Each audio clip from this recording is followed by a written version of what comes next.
Mais dans le moment même où on va utiliser des mots humains pour nous donner accès à ces aliens, eh bien, pour moi, ce qui est important, c'est de maintenir le paradoxe en leur rajoutant cette altérité.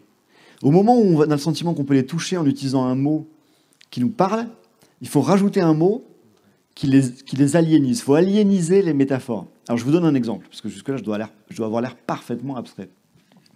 C'est une formule d'un naturaliste qui s'appelle Jarrod Anderson et qui dit « Les abeilles sont capables de danser des cartes ». Qu'est-ce que c'est qu'une abeille?